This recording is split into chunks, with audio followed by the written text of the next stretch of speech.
Surgery లేకుండా sciatica, spondylitis, frozen shoulder కి కేవలం 45 నిమిషాలలో నొప్పి లేని అత్యాధునిక చికిత్స ప్రాణ పెయిన్ క్లినిక్. ఇదే కాదు, ఇంకో పక్క మిత్తలైతే స్టీల్ ప్లాంట్ పెట్టడానికి దగ్గర నక్కపల్లి దగ్గర అనకాపల్లి జిల్లాలో 1,00,000 కోట్ల నుంచి 2,00,000 కోట్లు పెడతామని ముందుకు వచ్చారు. ఇవన్నీ కూడా వస్తున్నాయంటే ఒక నమ్మకం, ఒక విశ్వసనీయత, చెప్పింది చేస్తారని నమ్మకం ఉంటేనే బయట వాళ్ళు వస్తారు. అదే వైఎస్ఆర్ కాంగ్రెస్ పార్టీ పాలనలో మీరు చూస్తే ఇండస్ట్రీస్ పారిపోయినాయి. ఒక్క ఇండస్ట్రీ రాలా.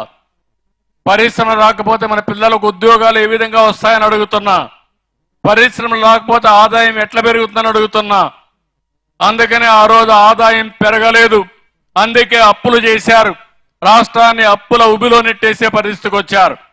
ఈ రోజు అవన్నీ కూడా ఇచ్చేసి మళ్ళీ ఏ విధంగా సంపద సృష్టించాలి, ఆదాయాన్ని పెంచాలి, మన పిల్లలకు ఉద్యోగాలు ఇవ్వాలని ముందుకు పోతున్నాం. ఒకప్పుడు మొదటి తారీఖు వస్తే ఉద్యోగస్తులకు జీతాలు లేవు. ఇప్పుడు ఏ బాధ లేదు. మీరు ఎక్కడున్నా మిమ్మల్ని ఎత్తుక్కుంటూ మీ అకౌంట్లో 1వ తారీఖున మీ జీతాలన్నీ చెల్లించే బాధ్యత ఈ ప్రభుత్వాన్ని అని చెప్పి కూడా నేను మీకు తెలియజేస్తున్నా. తొందరలోనే మెగా డిఎస్సి పెడుతున్నాం. వాళ్ళే అడిగారు ప్రిపరేషన్ కావాలని. కాబట్టి ఈ సంవత్సరం మెగా డిఎస్సి పెట్టి రాబోయే సంవత్సరం స్కూల్స్ తెరిచే లోపల మీకు పోస్టింగ్స్ ఇచ్చి ట్రైనింగ్ పూర్తి చేసి 16,347 ఉద్యోగాలు భర్తీ చేసే బాధ్యత ఈ ప్రభుత్వాన్ని అని చెప్పి కూడా నేను మీకు తెలియజేస్తున్నా. ల్యాండ్ టైటిలింగ్ యాక్ట్ రద్దు చేశాం. సర్వే అంతా కూడా ఇప్పుడు మీరు చూశారు. ఎక్కడికక్కడ రెవెన్యూ సదస్సులు పెడుతున్నాం.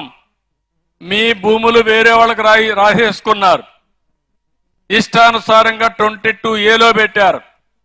మళ్ళీ మనం కానీ వాళ్ళు చెప్పినట్టు ఒప్పుకుంటే మళ్ళా అది మార్చేసి మళ్ళా ఇది చేశారు, లేకపోతే ప్రభుత్వ లెక్కలో పెట్టి వేధించే పరిస్థితికి వచ్చారు.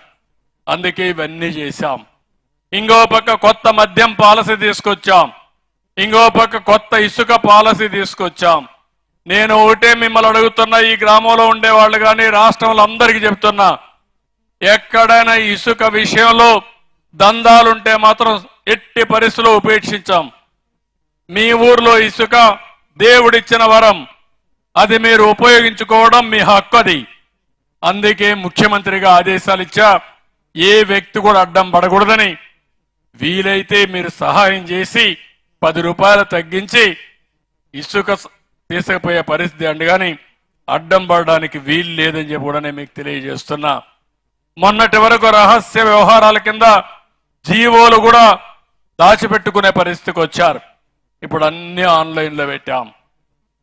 మొత్తం గంజాయి కానీ డ్రగ్స్ కానీ నేను ఇక్కడే మిమ్మల్ని కూడా కోరుతున్నా, మీలో కూడా ఒక ఆలోచన రావాల్సిన అవసరం ఉంది.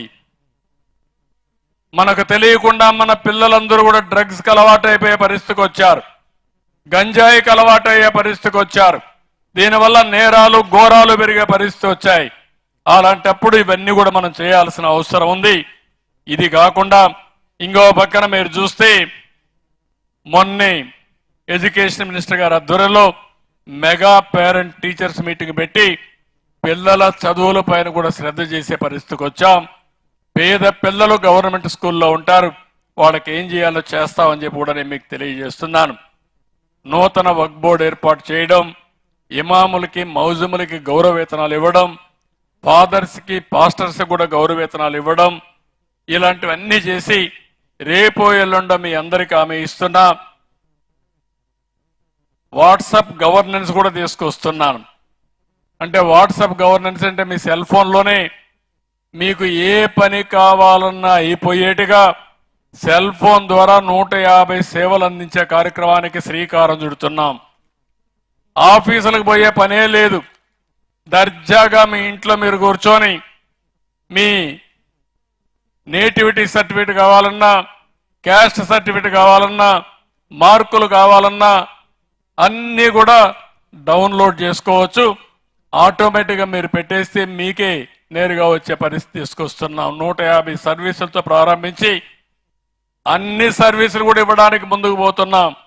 ఇంకా అవసరమైతే మీకు తెలియకపోతే మీరు మామూలుగా మాటల్లో కూడా చెప్తే దాన్ని కూడా నేను ఏ ద్వారా ట్రాన్స్లేట్ చేపించి మీరు ఏ పనున్నా మళ్ళా మీకు సమాధానం చెప్పే పరిస్థితిలో నేను తీసుకొస్తాను. మీ ఫ్రెండే, మీ ఫోనే మీకు ఫ్రెండ్గా ఉంటాడు. మీకు తెలియదని కూడా అవసరం లేదు. ఊరికే ఒక ఐకాన్ నొక్కి మీకేం కావాలో చెప్తే మళ్ళా ఆ పని అయిపోయి మీకు చెప్పే పరిస్థితి తీసుకొస్తాం. అది కూడా ఎక్కువ దూరం లేదు, అది కూడా సాధ్యం అని చెప్పి కూడా నేను మీకు తెలియజేస్తున్నా. ఇలాంటి కార్యక్రమాలన్నీ మనం చేసి రాబోయే రోజుల్లో ఏ విధంగా ముందుకు పోవాలో దానికి ముందుకు పోతున్నాం. నేను ఒకటే మిమ్మల్ని అందరినీ ఒకటే కోరుతున్నా. ఈరోజు ఈ గ్రామానికి వచ్చినప్పుడు కానీ ఈ నియోజకవర్గానికి వచ్చినప్పుడు కానీ కొన్ని విషయాలు కోరారు. కృష్ణదేవరాయలు గారు ఉండి వడిక పోడిసల ఇది ఒక 14 కోట్ల రూపాయలు ఇస్తే ఇమీడియట్గా వర్క్ స్టార్ట్ చేస్తామని, తప్పకుండా దీన్ని ప్రారంభించడమే కాకుండా ఈ పల్నాడు ప్రాంతానికి ఇది ఒక వరం, దీన్ని చేయాల్సిన అవసరం ఉంది. ఇది కూడా పూర్తి చేస్తాం. రెండోది ఇంటింటికి నీళ్లు ఇవ్వడం, అది కూడా ట్యాప్ ద్వారా ఇవ్వడం. దీనికి వాటర్ గ్రిడ్ ఉంది. ఈ వాటర్ గ్రిడ్ ని అనుసంధానం చేసి మొత్తం ఈ ప్రాంతానికి అందరికీ నీళ్లు ఇచ్చే కార్యక్రమానికి శ్రీకారం చుడతాం.